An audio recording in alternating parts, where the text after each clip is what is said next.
This is my heater. I dare you to hit it. He'll be sorry. Want the heater? I'll give it to you. Basketball, maybe they don't hit it. A swing and a drive to deep right. Clear the deck. Cannonball coming. Left field. It is out of here. What up? What's good? Baseball Unstitched. We are back.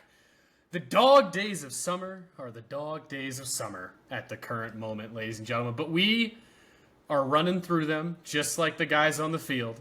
And we've got a pretty solid show for you today. As always, this week in baseball, we're going to talk a little bit about Rob Manfred and his comments recently about expansion and realignment in Major League Baseball. We're going to talk about the Miami Marlins and the roster that has been put together by Peter Bendix and co.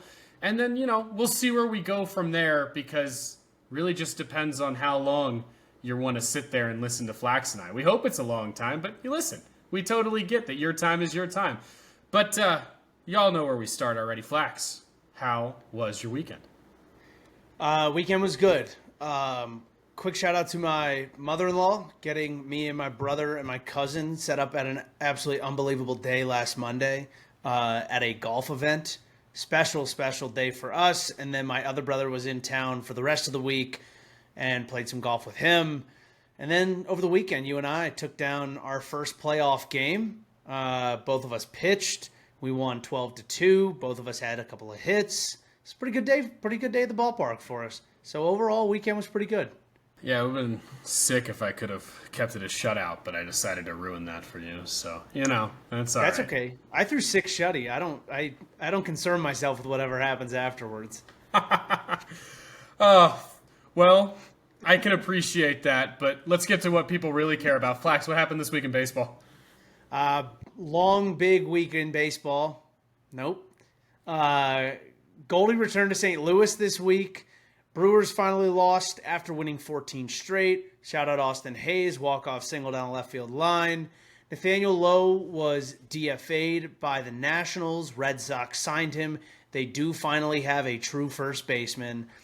Zach Wheeler went on the IL, blood clot in an upper right extremity, as they said. Had surgery to remove said blood clot today. Samuel Basayo, Dylan Beavers, Owen Casey, Nolan McLean, and Bob Seymour, the latest to make their debuts as high-level prospects across the league. That was for the Rays, the Mets, the Orioles, and the Cubs. The Dodgers decided to show up and play baseball. The Padres held a lead in the NL West for, I think it was a whole 2 minutes. For the Dodgers, went ahead and swept the Padres and took back their lead. And the Little League World Series started this week. We had the Little League Classic in Williamsport. The Mets beat the Mariners, I believe. I'm gonna blank on his name for the Mets. Hit a 3-run home run. Cal Raleigh hit a home run for the Mariners. I'm sure the kids love that. And then lastly, our boy Victor Robles kind of crashed out in a minor league rehab start. Threw his bat at the pitcher. If you haven't seen the video yet, just look up Victor Robles on any sort of internet-based device. It'll be the first thing that comes up. He did offer an apology today on Tuesday, basically saying, no excuse on my part. I respect everybody I play with, play against. I shouldn't be doing that stuff. But just to add a little bit of context, which, dampers down the accountability just a hair, his mother recently passed away, has not been handling it well, and also he got hit 5 times in 15 at-bats during his rehab assignment. That last one was on 100 miles an hour up and in. I can kind of understand the frustration that builds up in that scenario. Absolutely does not excuse chucking your bat at a pitcher, but there's a level to which I kind of understand the feeling. We've all been there as hitters, wanting to chuck your bat at a pitcher. Not saying you don't respect them, but in the moment, getting a little heated. So that's where we're at. That was this week in baseball. Yeah, perfect storm of events with the Victor Robles thing. That's just tough. That's not something you ever want to see for anybody. Real quick, the home run was hit by one Mark Vientos. Yeah, Mark Vientos. You know what? It was the V. I'm looking at I'm thinking about the Victor Robles thing, and then the V happened, and I'm like, his last name and his first name are not Victor, and I know that there was a V in the name of the guy who hit the home run. Mark Vientos was the person we were looking for. Just reminding everybody that we're as human as it comes. Solid week in baseball. A lot of good games that we got to see. Very excited to continue to see teams bring up these highly touted prospects and give them opportunities. Shout out to Jesus Sanchez for stealing 7 runs from the Orioles, and those 7 runs meaning a darn thing. Yeah, thank God it wasn't 19-0 Orioles, I guess. Is really what they should be saying. Real craziness. Yeah. Moving right along, as always, Rob Manfred had some interesting comments. He happened to mention a little bit on an interview in-game about the expansion of Major League Baseball to new cities and the potential realignment of teams within their divisions in order to make scheduling potentially easier. There was mention of how the MLB interacts with ESPN within realignment reasonings, mentioning with how it would help players in their schedules, mentioning how the ownership groups within MLB are starting to recognize realignment and expansion could and should be a very positive move for Major League Baseball. He went a lot of different directions within this interview. We've talked a lot personally about expansion teams and realignment. We've seen a lot of good. We've seen a lot of bad. I think I start this out, Flax, with, though I might not totally agree with some of the reasons Manfred gave, I do truly believe that holistically, there hasn't been any expansion team since the 90s. Major League Baseball is a very heavily growing sport. And realignment of the divisions has probably been needed for a very, very long time, as we're running on alignment that was built a long time ago. So I'm happy this conversation is becoming more of a conversation at the forefront. I want to hear your thoughts, though, on how it was stated. Okay, so I'd like to think that I have no words, but I have too many. Let's start with how Manfred decided to even drop these hints, because it was the most absurd thing I've ever heard. It's fine if you want to drop hints about realignment, expansion. Totally realistic. It's something we've talked about for a while. Understanding there's a lot of good reasons that we could do this. One of the good things he did mention was the health of the players, the travel schedule for the players. And then he decided to go into some bit of a conversation around how much this would help TV contracts, right? Like viewership for games. And I understand this idea of you could break down viewership into the growth of the game and the size of the game and how many eyeballs we have on it. I don't look at playoff viewership being a good indicator of growth of the game, to be quite honest with you. It's such a small speck in the amount of televised games that exist and happen throughout the year, and you have so many people that watch it purely because it's the playoffs. No matter who it's between and no matter what time it's at, you're going to get a very similar amount of viewership. His idea that, or not even his idea, but the fact that he would openly speak about the fact that he thinks this could help ESPN with their 10 o'clock time slot, and basically say the likelihood is you could have 2 West Coast teams playing each other, and you end up basically saying your championship series, if you even keep the same playoff format, becomes an East versus West type of thing, or your World Series becomes an East versus West. But the hard part here is, and if you look at Jim Bowden from The Athletic put together what he could view as a realignment, when you look at it, there's a Western Conference and an Eastern Conference, and that's fine, but the Western Conference includes Chicago. What? It includes Minnesota. It includes Milwaukee. Like, what are we talking? I'm okay if you want to include Texas, but you're also including St. Louis. And Kansas City, like there's a level at which like maybe we could consider them West, but not really. And then because you're considering the whole Midwest West, then the only place you're expanding is on the East. And so now we're talking about expanding in Nashville and Charlotte. Well, okay, but there's plenty of places in the West where we've talked about expansion. Portland, Oregon would be a phenomenal place to expand a Major League Baseball team. Right? There's Utah. Salt Lake City would be a great place to expand Major League Baseball. So when you start looking at like the way this breaks out and how much this changes, it doesn't feel like there's a lot of intention to actually make this good for players or good for the game, but rather good for just making money as an organized league. And my biggest problem with that is if you want to try and follow models of other leagues that have made a lot of money, they don't do this. They don't separate themselves by East and West. They don't need to separate themselves by East and West. Just keep putting a good product on the field. I'm kind of out on expansion at the moment, to be honest with you, because expansion doesn't come without realignment, and we haven't really posed a great understanding of how realignment should benefit the fans as much as it benefits the pockets of the MLB and their biggest financial supporters. So I think the big piece that I look at is actually where we've heard rumors of expansion. And the rumors of expansion haven't simply all been on the western side of the country. And I think that's a big piece of this for me, is I agree with you that within the expansion comes realignment. I also question how many teams we truly need to add in order to make this work and operate in the right way. We've talked about Portland. They've talked about Salt Lake City, right? We already have a team that's not a new team that's moving to Vegas, so they stay on the West Coast. But even if there was to be 2 West Coast teams added, I don't know if that's going to hit the mark for realignment. We've also heard them talk about Nashville and Charlotte, North Carolina.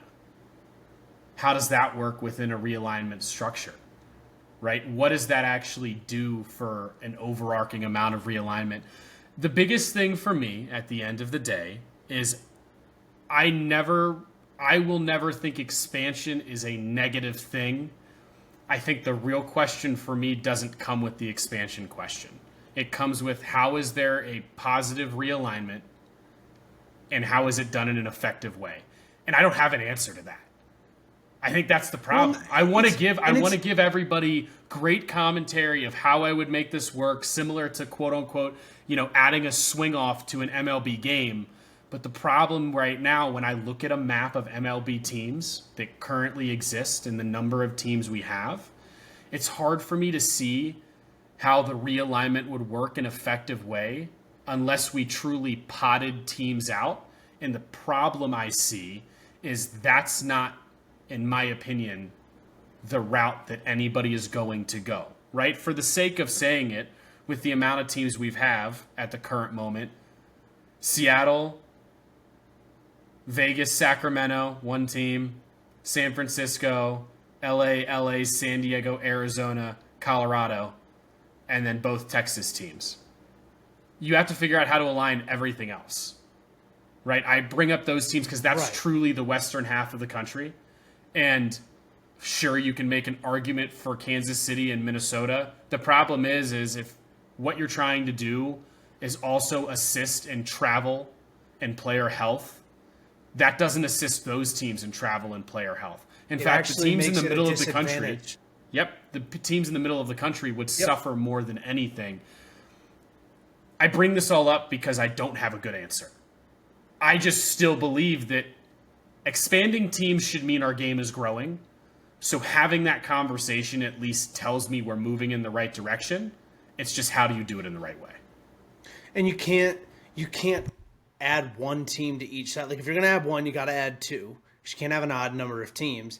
But then if you add 2, you're just expanding 2 of the divisions, which doesn't make any sense. And so the other thing I think about with this is, it breaks down a lot of the different changes that since Manfred has been in the seat as commissioner, a lot of decisions that have been made for the game itself, a lot of it is the intent to manufacture excitement and manufacture an ease of interest. So shortening game times, doing the swing off in the All-Star game and having a conversation about where that could potentially fit in a Major League Baseball game, the stupid golden at bat rule, making the bases bigger, making it safer, which just makes it just a little bit more watchable for people. Stuff like that inherently is built around the premise of how do we make more money, right? If you can make a game 2.5 hours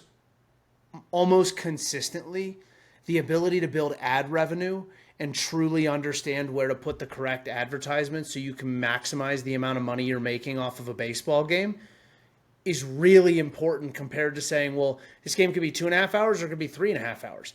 I don't know. So you just pay me whatever you pay me for different advertising time, and we may or may not get to your ad this week. That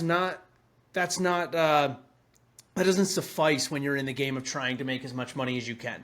And so it's hard for me when you start breaking these things down and then you look at this other idea of expansion, and it's like, okay, well, you've got to expand where there are fans. That's understood. And that's partially to make money, but it's also partially like you're not going to put a stadium in the middle of nowhere because we want guys to actually play in front of fans and have support and have someone attached to that team that you're putting there.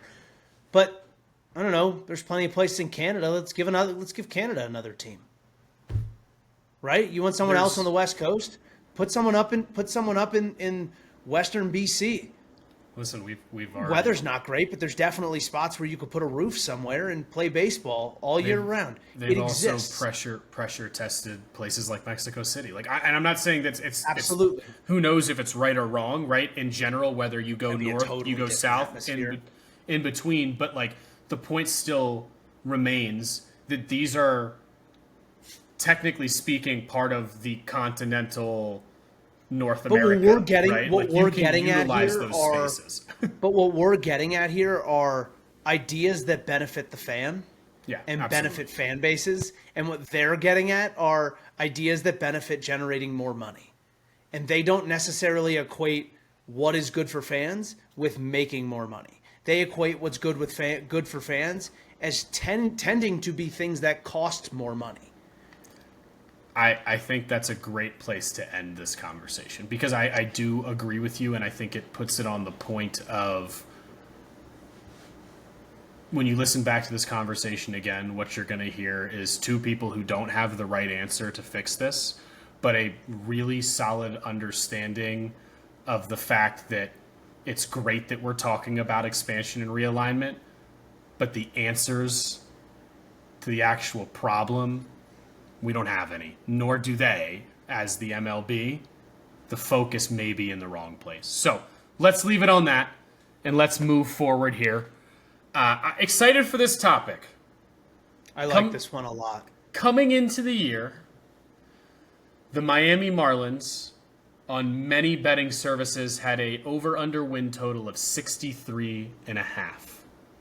Most people would have actually probably taken the under after the 62-100 Miami Marlins had a really rough year last year. Now, Flax would have taken the over. I know this because, to be fair, he was very excited to see this Miami Marlins roster.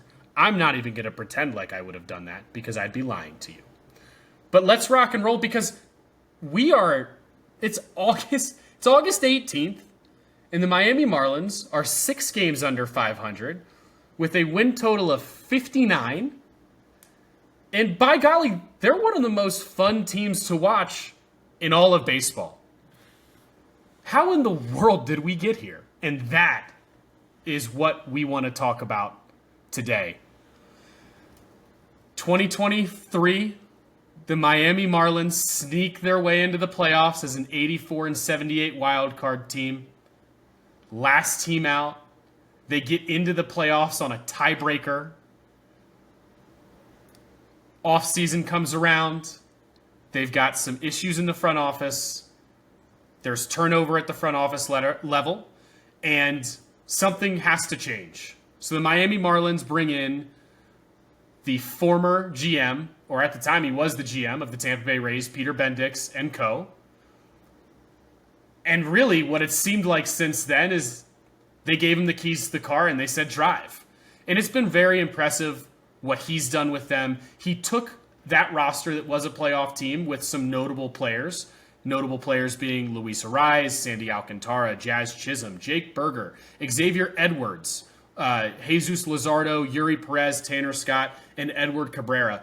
But the organization that he inherited was not deep at the time.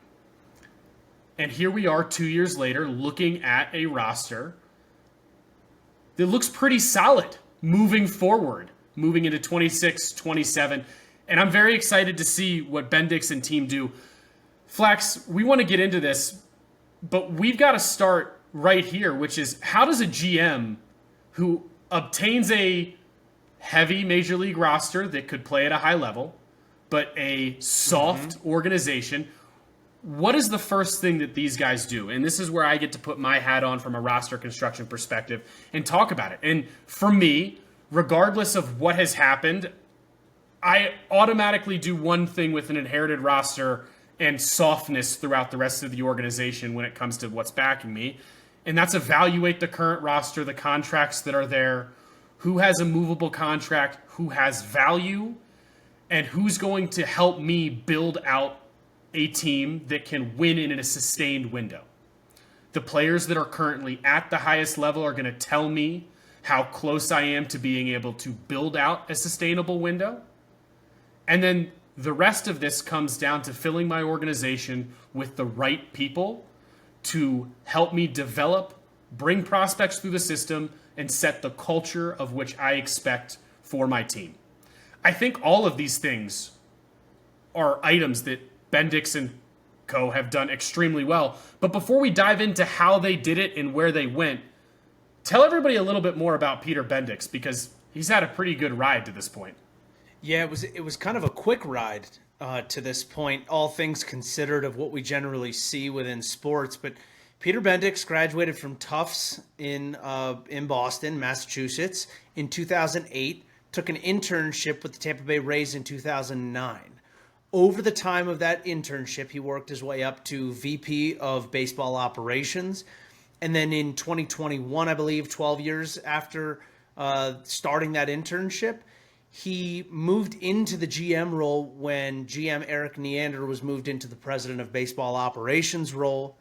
So then by where we're at now, or 2024, 15 years after graduating college, he took over as the GM for his second team when he was poached by the Marlins. And that's where we start our conversation, Ryan, is, you know, you talk about the way forward. You talk about jumping into things late 2023, 2024. For the Marlins, Kim Ng was moved into, or tried to be moved into, another role, said no thank you. They go get a guy like a Peter Bendix to come in as the GM and kind of start over. It was a weird place for him to start, especially after being a good team, being a playoff team. We know the Marlins' history in the playoffs. They tend to go, do well, and then get the heck out of Dodge. So where did he start in 2023, 2024, moving things in the right direction for this ball club? Yeah, you know, he walked in and I think did the best thing you can possibly do for a GM who gets the opportunity to have a what I would consider clean slate or fresh start during an off season. I think that's a really important thing to state here. Is Bendix coming in December of 2023 really allowed him to come in and quietly evaluate the roster at the highest level, evaluate the organization top down, which what's so fun about having this conversation now is hindsight 2020 on the pipeline that they had against every publication was not good. And I don't say that poorly to the players that were involved or the players that were there at the time, but they've seen very little success come out of any players that were within that top tier or top prospect area when he came in. it's very obvious to me that one thing Bendix was not interested in doing was what you said that we've seen the Marlins do for a long time, which is find a way to compete for 1, maximum 2 years, sell everything, and then attempt to do it again. So what we watched Bendix do in the offseason of 2023 was simple. He sat there quietly with his regime. He put the right people from an organizational perspective where he wanted to, and all he did was take low risk with trades and with signings. That offseason, the headliner move that was made was a 1-year, $5 million deal to Tim Anderson as a veteran player to shore up the middle of the infield. The low-risk trades that he made in 2023's offseason was moving to grab a utility man like Nick Gordon, who was a former top 5 pick in the draft, in order to see if he could extract something out of the player. He gave up a Stephen O'Kurt at the time to Minnesota, who unfortunately went on to have a relatively poor season with Minnesota, but has since gone to the pitching factory of the Houston Astros and played a bit better. But he also had some sneaky moves, and the sneaky move that he made that year was pulling a guy like Otto Lopez off of a waiver claim from the San Francisco Giant, a guy who is now holding a 25-man roster spot and has been a relatively consistent starter for the Fish over the last 2 seasons. Those are the types of moves that I don't think people totally recognize were getting made in the background. But again, what was that move? Low risk with a high reward option. He wasn't trying to do too much, or his organization and cohort were not trying to do too much. He also, or as a group, the front office had a good understanding of what was happening with their roster that was going into the 2024 season. Very, very injured within the starting rotation. Sandy Alcantara, we all already knew, was not going to be available. Yuri Perez, at his age and how prolific of a prospect he was, we all knew there was a high likelihood he would not be very available. And then as the season started to get going, they lost more players. So what he did in 2023 is exactly, I think, what somebody like I like to think I would do, which is sit there quietly and truly evaluate what has been given to you, and then allow the players that you have, who you know you can move for pieces, showcase themselves throughout the season. Well, and I'll make a quick parallel to what's happening in the background right now, and is probably a year behind this, is Chris Getz with the White Sox. We saw a flurry of very, very tiny moves and a couple veteran-type small contracts, a Michael A. Taylor, a Mike Tauchman, guys that aren't overperforming this year, but doing something more than you'd expect on a team that isn't necessarily blowing you away, but is definitely taking a step in the right direction. This is what it takes when you take over a roster and you have to do that evaluation period, is you need guys that can fill gaps. So instead of just going and grabbing anyone, you go and grab people that are going to A, fill your culture gaps, but B, are going to fit in the direction that you're moving with the type of team you're trying to create. Not every roster is built the same. If you want to be that roster that's athletic, that moves quickly, puts the ball in play, you go get a guy like an Otto Lopez. If you want to be the team that maybe hits more balls out of the ballpark than you expect, has some veteran leadership, you go get others, like a Justin Turner who got taken by the Cubs, or who's not playing right now, an Anthony Rizzo at first base, if that's a direction you want to go, right? So these are the types of things you see from guys like Peter Bendix, who, again, not splashy, but moving in the background because they're moving in the right direction. They're not just moves to be made because you want to show that you're doing something. Yeah, and you have to look, too, of when you make the moves, and the timing of making these moves is so important. We then watched the Miami Marlins, and we, again, hindsight being 2020, have potentially one of the better trade deadlines that we've seen in a very, very long time, right? They acquired 4 of their top 30 prospects in the organization in last year's 2024 trade deadline. We saw them acquire Kyle Stowers, who looks like he's a middle-of-the-order bat for them for years to come. We saw them acquire Agustin Ramirez from the Yankees, potentially middle-of-the-order bat for years to come. Hits the ball harder than anybody. Unbelievable. And then Jacob Marcy, who they also received at the deadline, is looking like he could potentially be another absolute stud middle-of-the-order bat from the left side for them. acquiring multiple players, so 8 total players in the 2024 trade deadline that are currently active 25-man roster guys, some being on the IL, of course, is a huge, huge move in the right direction for what the Marlins were looking for. Another thing that I felt this front office did extremely well is they understood the softness of the organization throughout all levels of minor league baseball. 2 different things happened. Everybody we just mentioned who they received in the 2024 trade deadline, who was the marquee portion of the trade, were guys who were at upper echelon levels of the minors, or even guys who had gotten opportunities at the major league level. That's the start of what this front office was doing in order to build a core. What did they do next?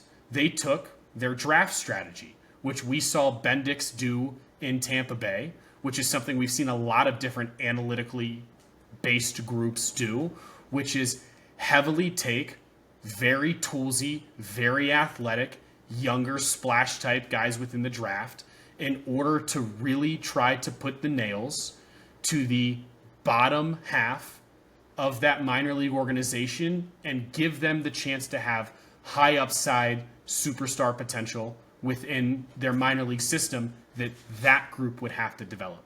PJ Morlando was their first overall pick that year. He was a guy that they were able to get with great raw power. Unfortunately, had an injury that has hampered him a little bit. But we're talking about a toolsy, athletic, high school bat. Very fun guy. We were talking about this in prep, and I sent you and Jackson a video, an old video of him when he was, really being recruited is the wrong word, but like looked at a young age. The quickness in his hands and the power in his bat the ceiling is insanely high. PJ Morlando might be one of those names that like people hear about in the next couple of years, and you're like, oh, where the heck did he come from? And not only that, but what this organization did so well is they got him at 16 overall and actually were able to cut an underslot deal with him to go out and add even more high upside prep potential in 2nd round pick Carter Johnson, a prep shortstop, again, toolsy, high athleticism, and then their 5th round pick, which was the first high school prep pitcher that was picked by this regime in Grant Shepherdson. Both of those guys still top 30 prospects in the organization, showing a ton of promise. The flexibility and understanding that this group would need to come in and re-energize the entirety of the organization was very, very apparent from day one, and they proved that throughout the 2023 offseason and the 24 season. Really love what they did, and we're starting to see those dividends here in 2025. And I think that's one of the reasons why this group is going to be successful. I do want to add in before we move into what they did in 2025. They acquired guys like Dylan Head at the deadline as well, who's the number 12 overall prospect right now. But more than anything, the move of Tanner Scott and Brian Hoeing to the Padres is going to be one that will really, I think, solidify what we're seeing from this group, as Robbie Snelling looks like he could be an absolute frontline starter that was acquired in that trade. And guess what? He's a guy who's a year to maximum 2 years away. This is a group who is building within their window. And in my personal opinion, as we'll talk a little bit later, that window starts 2026, 2027. And it could be a huge, huge situation for them. Flax, I know there might be 1 or 2 more that you wanted to bring up. No, it wasn't that. It's just like this is what everybody's been doing the last couple of years, right? You need to go refill your pipeline, go to the Padres. And I don't mean that in a bad way, but like they are becoming everybody else's farm system because they're really good at building a farm system. So if you're in a spot where you're trying to get resituated, why would you be? And multiple teams are becoming this, right? Like you look, and I think that, again, I'm going to use Chris Getz, took a really, not I don't want to say take advantage of, but like leveraged Craig Breslow being in the situation he was, where he had a pipeline of prospects that necessarily weren't his, and went and traded for guys that he wanted, that he liked, that had already proven something at a professional level. You look at what Bendix did when it came to who he was going to go after. It was like, well, I'm going to go to somebody who I know is willing to give up prospects for guys that are going to help him right now. He needs this. I've got somebody who is electric and a top tier piece in Tanner Scott. I'm going to parlay him with somebody else, and I'm going to turn it around and get a nice 4-player haul behind it. That's what you have to do, right? I mean, Mike Elias did the same thing this offseason where he took Ryan O'Hearn, which was a premier left-handed bat as far as this deadline went, and he said, well, I'll also give you a right-handed bat if you turn around and give me 6 prospects, right? Leveraging what you have is what really good GMs are good at doing. And this is where I say the first year of evaluation of understanding your roster, putting guys in the right positions to showcase for what you're really trying to do long term. That's what Bendix did really well. He understood who could do what for him and what he was going to do with them come the future. This wasn't, a plan A thing or a plan B thing. This was like hey, these are all the potential outcomes. This one started to come to fruition. I'm going to leverage that. I'm not going to then sit on my heels and say, well, Tanner Scott's really good. So maybe instead of going and refilling my pipeline like I thought I would, maybe I'll see what I can leverage him for next year and pile on alongside with him next year and see how good we can be, right? It's understanding what the process and the plan is that gets you to where you want to go. Sometimes you have to rob Peter to pay Paul to get yourself into a longer term position of success. That's what Bendix has done so well so far, in my opinion. I couldn't agree more. I really do look at the step forward that this roster has taken in 2025 as we'll move into kind of what he did this offseason as a big one. Because the other piece is he leveraged and moved what he thought the right pieces were, but anybody who was left over, he still ended up moving in the offseason of 2024, 2025 to make sure that leverage point was completely taken advantage of. We got into this offseason and he moved Jake Berger to Texas for Max Acosta, who's their number 25 overall prospect, and 2 more names. He moved Jesus Luzardo to the Phillies, packaging him with catcher Paul McIntosh for Starlin Caba, who is now their number 5 overall prospect. Another, again, Bendix fit player. High fielding grades, high speed marks, got a great arm, and a guy that they expect to be able to develop his bat, right? He's stuck within this plan that him and his organization and his group put together, moving the rest of those pieces while also going out and looking for low-risk opportunities that they felt like they could capitalize on. One that I think we'll end up talking about for quite a while is the acquisition of right-handed pitcher Tyler Phillips from the Phillies for cash. He's a guy that very obviously this group saw his stuff and decided that from a stuff metric perspective, Tyler Phillips could be a very, very effective pitcher for them moving forward and has some control. All they needed to do was change the way he attacked hitters from a pitch mix perspective. And we've watched him go from a guy who had a 6 ERA to a guy who's got a mid-3s ERA and been very effective out of the bullpen for them, right? Again, low-risk, high-reward opportunities at this point in time during the rebuild and retooling of this roster for the Miami Marlins.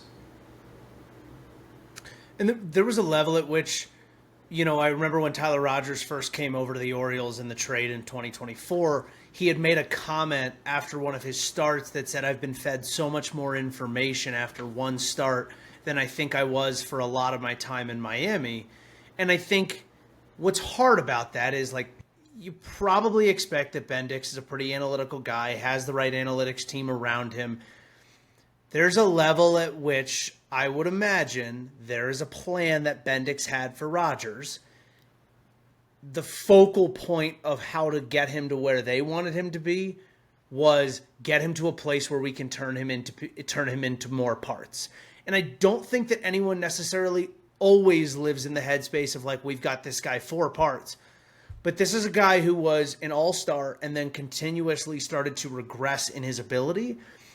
The focus of getting him back to being an all-star versus getting him back to a place where they could get him for the right pieces is a very different trajectory and a very different effort. Once he gets to a place like Baltimore, Baltimore's effort is very different, where they say, our goal is to make the most out of our time with you because we think you could be an impactful left-handed arm. Not that he wasn't for Miami, but it's just a different focus. And so the direction they make, or the direction they take, with this pitcher leads to a guy like a Trevor Rogers saying something like that. I would guess that Yuri Perez and Sandy Alcantara and Cal Quantrill, now in the position he's in, probably would not say the same thing that Trevor Rogers said. But I think that things have transitioned as Bendix has, and from a culture perspective, has permeated through the organization a little bit more over the last 1.5 to 2 years.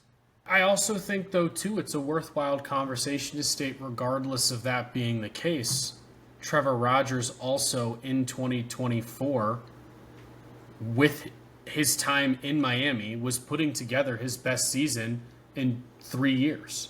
Absolutely. And one of the things that I look at supporting what I believe this regime really focuses on is, if you look at his pitch mix from 2023 to 2024, there was a heavy increase in sinker usage comparatively.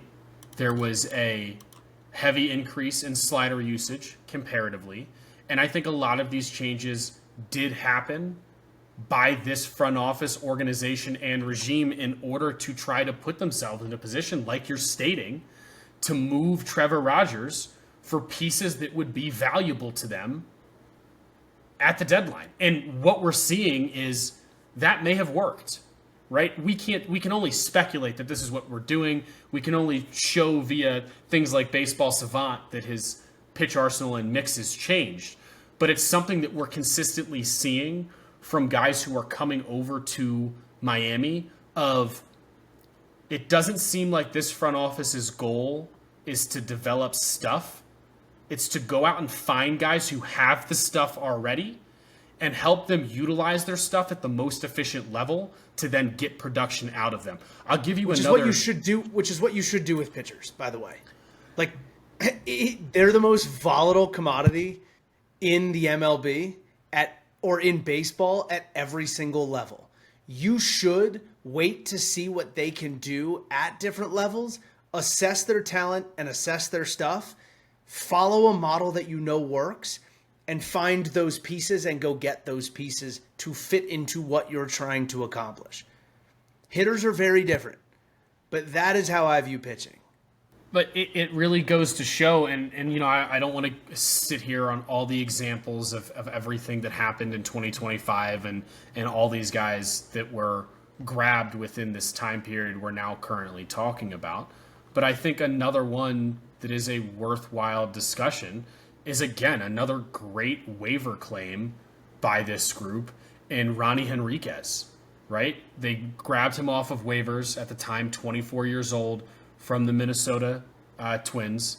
He's a guy who in 2024 did not necessarily have the best analytical metrics, but possessed a very solid changeup, a gyro-y type slider, and frankly, a 96-mile-an-hour fastball that had good ride and decent run. Yep. What did they do with him in 2025 that's turned him into a guy who's thrown in 54 games over 56.1 innings to the tune of a 2.72 ERA? Pitch mix. They added a sweeper, and they changed his pitch mix, right? The changeup went from his primary pitch to his fourth most used pitch across the board, right? All they did was take a guy who had great stuff and a propensity to spin the baseball at a high level and put him in potentially just a better situation from pitch mix usage. So really love what I see and how this front office approaches things. 2025 has been a year where we've gotten to see now a different type of evaluation from Bendix and Co.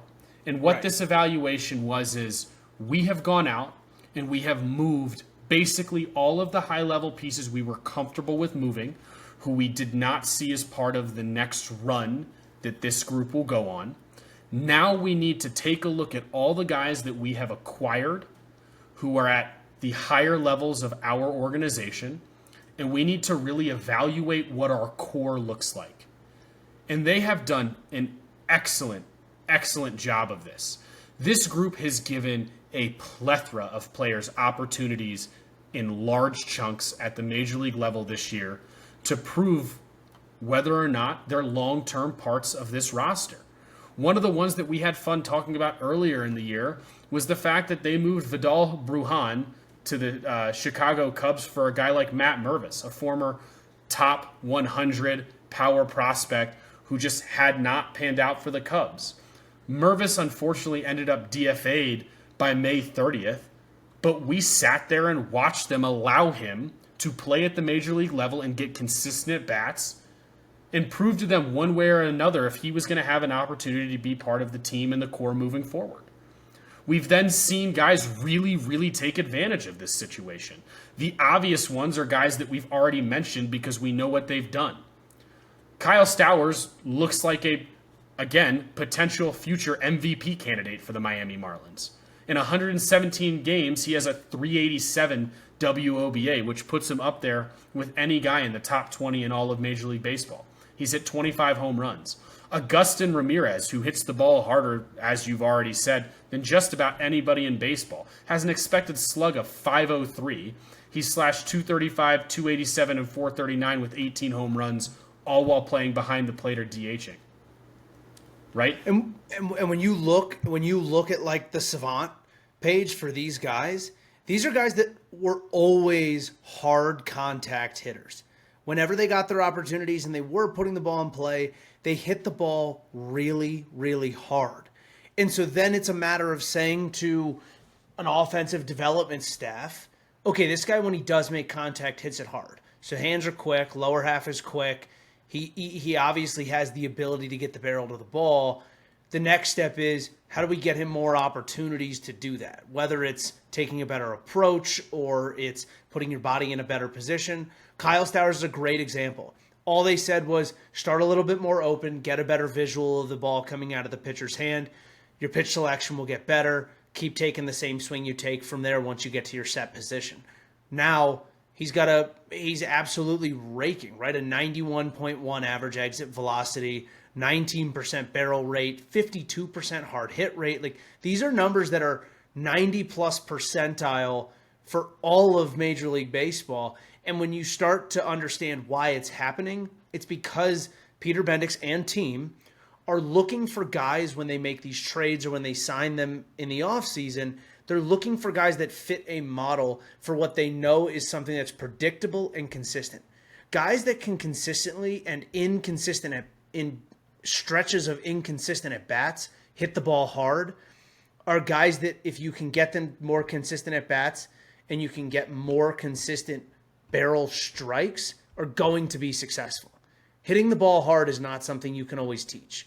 Finding ways to get into a better position to hit the ball hard more consistently, absolutely teachable. So it's fun when you see guys like Kyle Stowers make small adjustments and realize that it really can be a game of inches that leads to you having one of the better hitters in baseball. And this is where it's very important for us to again bring up the bridge between the analytical thinking and the baseball thinking, right? Having the understanding of batted ball metrics and what you like to see in somebody and what you like to see in a player and the mold of which you build of what you're looking for also then allows you to potentially have repeatable situations for your player development groups who know you're not shoving these numbers down their throats, but they understand why you're bringing guys in, and they're understanding the 3 to 5 different issues that these players may have. And the more consistently your player development group sees similar players and player types and evaluation, that allows them to be more consistent in churning out players at a high level, right? This is something that, Flax, you've loved to talk about with groups like Elias's group and Dana Brown's group in Houston of they know the mold of player they draft that mold of player every single year, They generally look to only draft bats throughout the top 5 to 7 rounds, and they'll use their plethora of guys who have great batted ball metrics and generally good production metrics to then grab pitching as needed. It does seem like this Bendix front office is falling into a very similar space as these groups. I think the only exception here is it definitely seems obvious to me that this group is not scared to go get a prep pitcher on an overslot deal a little bit later in the draft, which I do really enjoy. It's something I think at times you will see these other groups do as well. But at the end of the day, let's keep moving through the 2025 season here for the Miami Marlins. This trade deadline, less to move, right? You figure that Jesus Sanchez is now no longer part of the core because not that he's not a great player and doesn't have good batted ball metrics, but his age and his controllability doesn't make sense for you to hold. Moving him at the deadline to grab a guy who is a 26-year-old right-handed starter and Ryan Gusto, who you like his mix more than likely and feel like you can make some changes to make him better, and then getting a Chase Jaworski, who is, again, high ceiling, toolsy, up the middle player. Surprise, surprise. We keep saying the same things, right? There is a method to the madness, and we are really seeing this front office put this on display.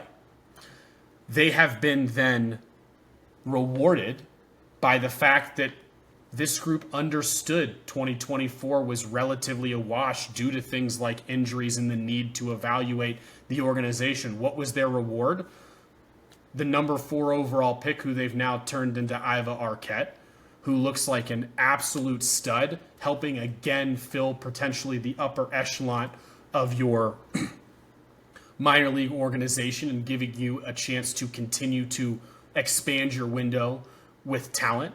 They went out and got a guy in Cam Canarella, who is actually the college version of the toolsy athletic player.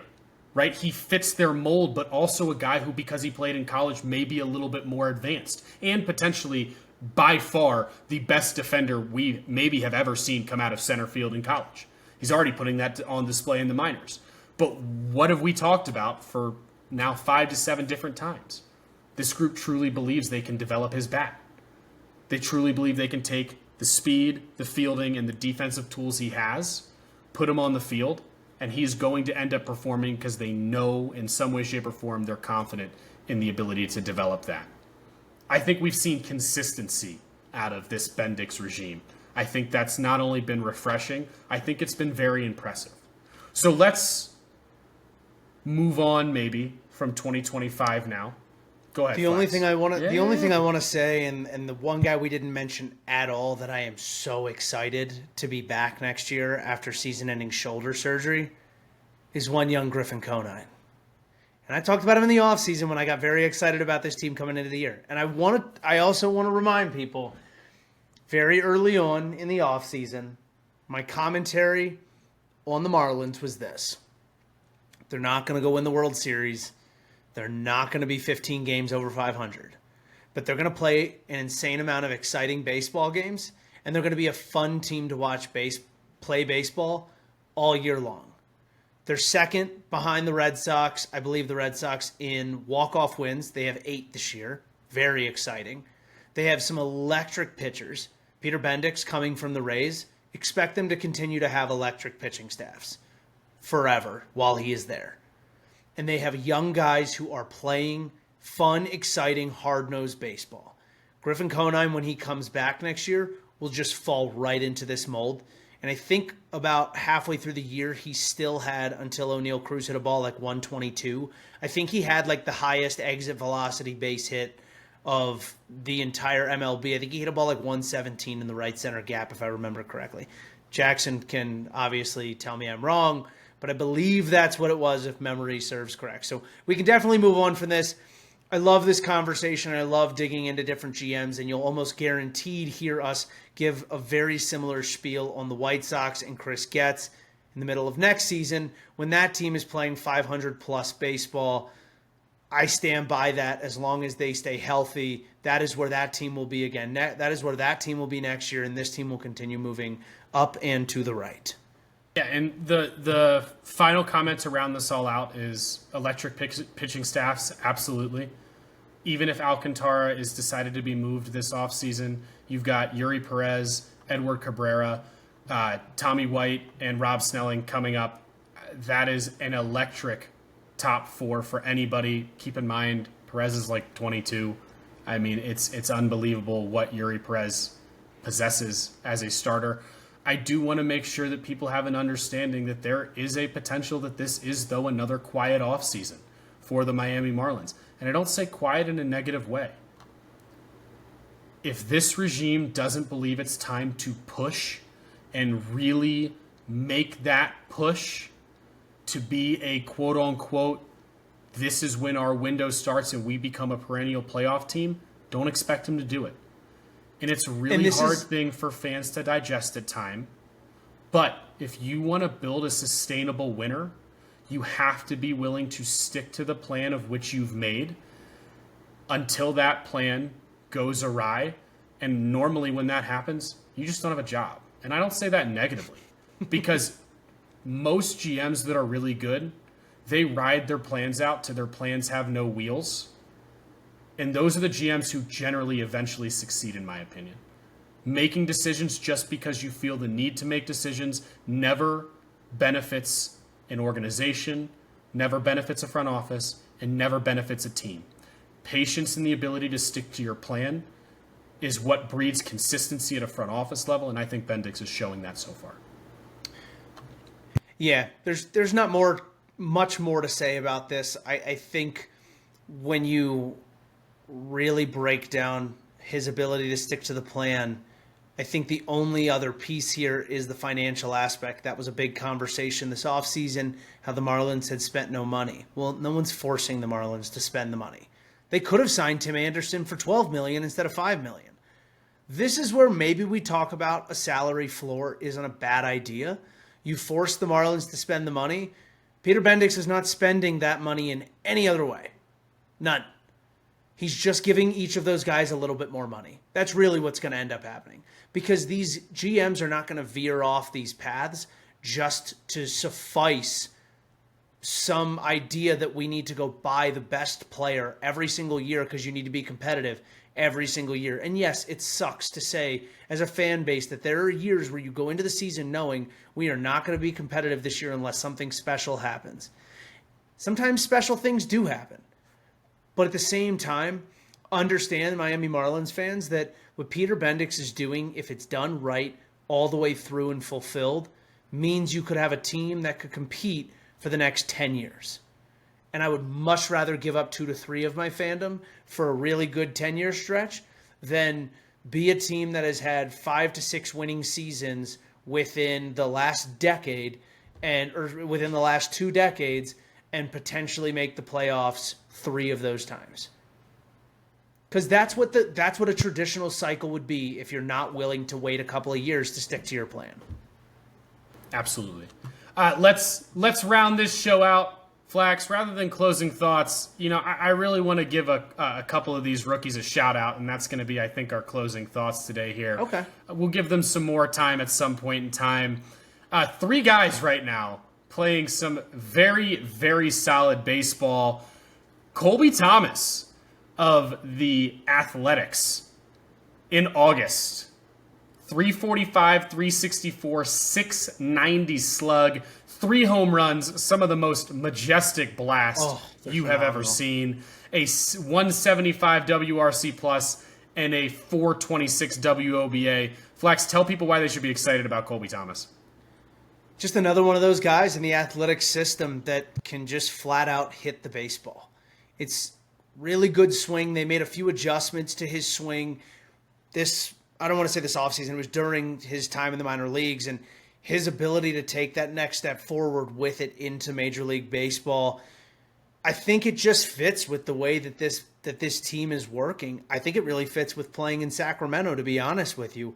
These are a lot of guys on their team that are big boppers. They hit a lot of home runs. They got a lot of opportunity to just kind of take over a game in one inning, and it's really fun to see. And Colby Thomas, unfortunately, his middle name's not Jack.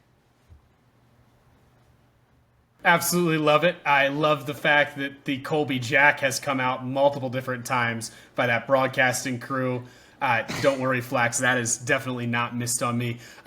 Cade Horton, right-handed pitcher for the Chicago Cubs since July 1st, has arguably been one of the, if not the best pitcher in all of baseball. He's boasting in his last 7 starts a 1.13 ERA, a 2.79 FIP, and a .23 home runs per 9. Tell you what, this is one of the main reasons why the Cubs weren't willing to trade for Mackenzie Gore with the Nats. You know, it's funny. He's dealing with some shoulder issues, right? They're keeping his pitch count low. He only threw 2 1/3 today because his pitch count got to 61 and they cut it there. And obviously you don't want to throw 61 pitches through 2 1/3. He'd only given up 1 run, was pitching against the Brewers, actually was throwing pretty well. I think the only thing here for me is, are they going to have a lineup that's going to be able to sit behind a Cade Horton going forward? Are they going to be able to put those pieces together as he matures and gets more of a footing in the league? But that's going to be up to Jed Hoyer, and now he's got more years there to be able to do that. But the next guy we do want to highlight, I'm going to intro for you to talk about, because this is a guy for you that you have been talking about for a while, even before he got his shot in the big leagues. When he first got a shot in the big leagues, I had said to you, felt like more of a filler piece with some of the other outfielders that was in the organization and how many are in the organization. But Dalen Lyle has looked like an absolute mainstay for the Nationals. He's playing extremely well, good defense, seems to get good hits, good contact at the right time. What are you seeing out of Dalen Lyle that you want to highlight? Yeah, and you got to remind people, my first statement to you was the last thing that he is a fill-in piece. Dalen Lyle is, in my opinion, the comp that I give every day I have the opportunity to talk about him, is he is just 2 inches shorter Michael Brantley.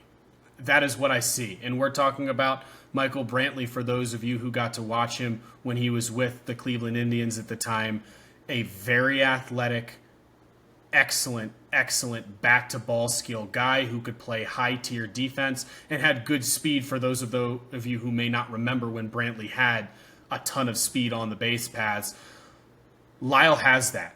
Not only does he have that, the swing and the stance are very reminiscent of what you would see from Michael Brantley. To me, this is a long-term piece for the Nationals. He's another outfielder that is technically a center fielder who probably finds himself in a corner outfield slot because the Nats have so many great defenders out there at the current moment. Dalen Lyle, if you don't know the name, probably should get to know it. He's slashed .309, .345, .515 with 6 extra base hits and a .353 WOBA in August. Absolutely love the player. Have really enjoyed watching him mature through the minor league organization, and we're talking about, again, a 22-year-old who is succeeding at the highest level in what is his second run with the team in 2025. Love it. Flax, that was a lot today, man. Enjoyable show as always. I'm glad we had the opportunity to dive more into the Marlins. We hope you guys enjoyed our segment on Bendix and his front office. I love it. Well, we've got one more piece of this, and it's the first time we've done it in a while. Jackson, the stat guy. Jackson, tell us all the things we did wrong, and please don't add more numbers to the board for me today. Boys, long time no see. It's been a while since we've done this. I've been a very, very busy man this summer. But we got started right away when Flax forgot Mark Vientos hit a 3-run home run in Williamsport. I was going to forget this, and then I brought it up in our group chat, and Flax said he's low impact, it doesn't matter. Flax, did you know Mark Vientos has a .474 batting average against curveballs this year? Is that low impact? I don't think so. Against curveballs? Yes. Good thing nobody throws it. What is he like 6 for 15? I don't even know. Hey, that's not low impact. Golly. Unbelievable. That was a good one.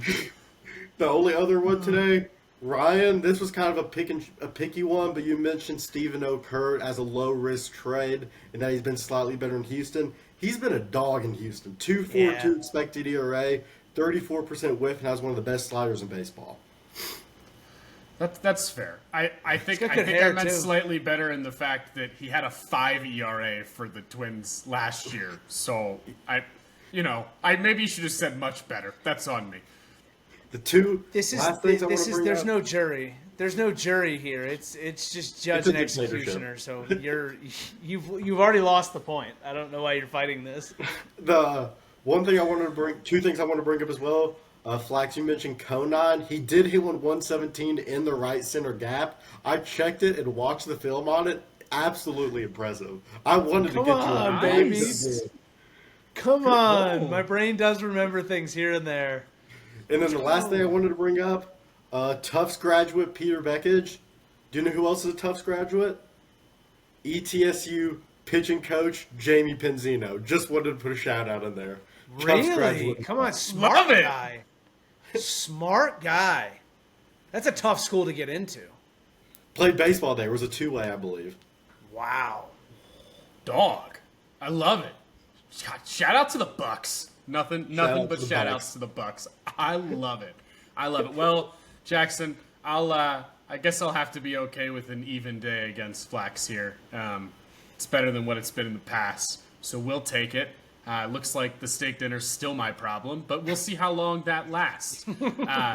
Past that, as always, like, follow, subscribe. Come hang out with us on our live streams on Fridays. We have a ton of fun.